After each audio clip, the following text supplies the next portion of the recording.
have our lasers working nicely, but there's one other little tiny improvement we can make to them to make them feel a little bit better. So if I just press play here, I'm going to start our game.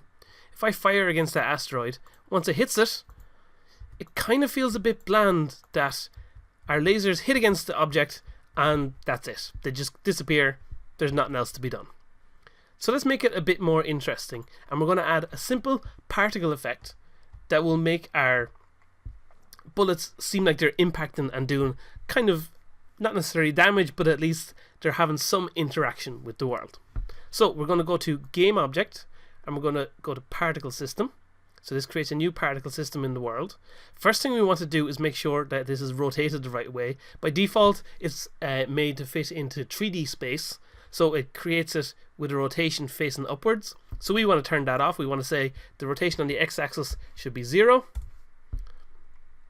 Now at the moment it's kind of appearing behind our plane in the background here, and what we should actually do is grab our plane, so our background image, and we're going to move this on the z-axis.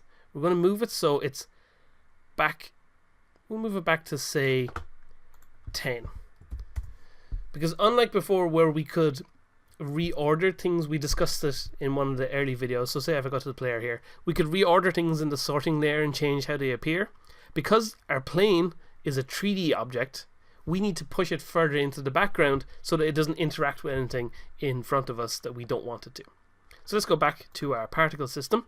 Now we're going to make a couple of other little changes to it here. I'm going to scroll down and we're going to go to our shape that we're emitting from, and we're going to change it from being a cone to being a circle.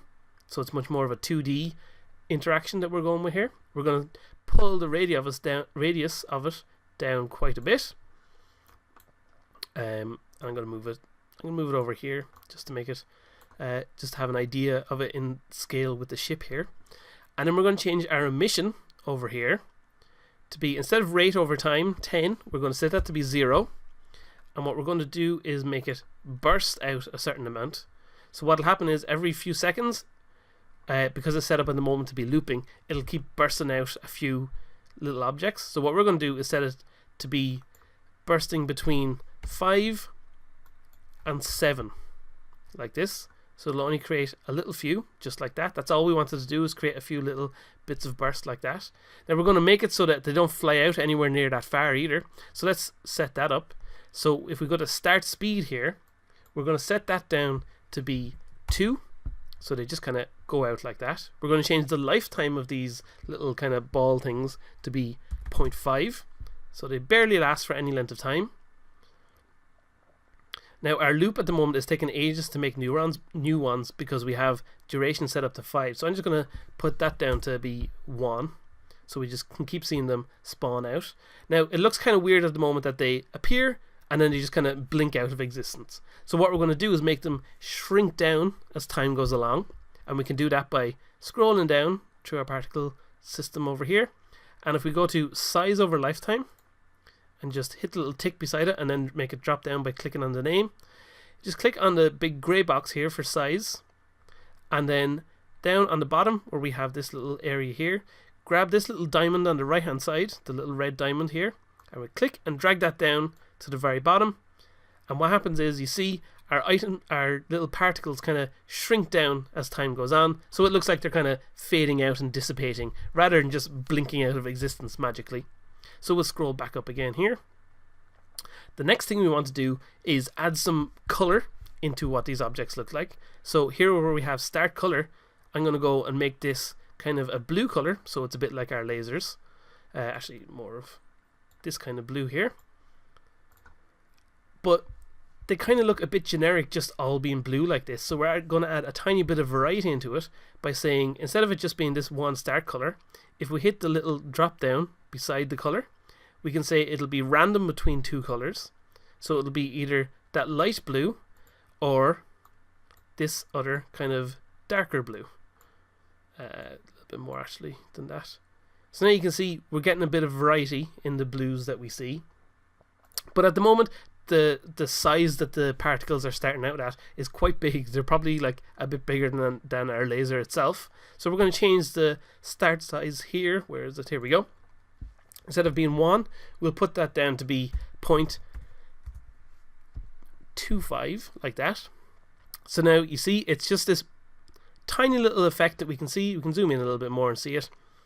But that's all we need. We get this little impact that looks like, hey, this laser just hit an object in the world, and now it's kind of blasting out a little bit.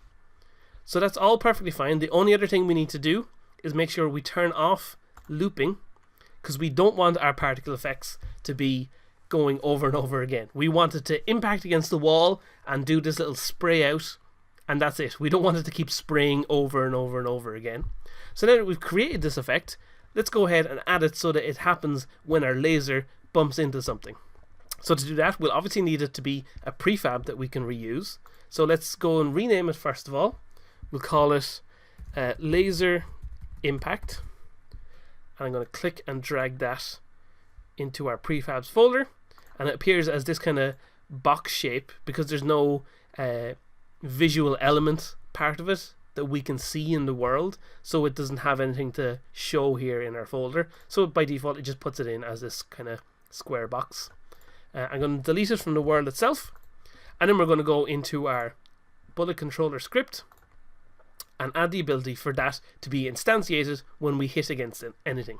So to instantiate it, obviously we need to know what object we're instantiating. So we'll say public game object bullet impact. Nice and straightforward. And then what we'll need to do is whenever we run into any kind of thing, we'll make it go, okay, we just hit against something, so we're going to destroy.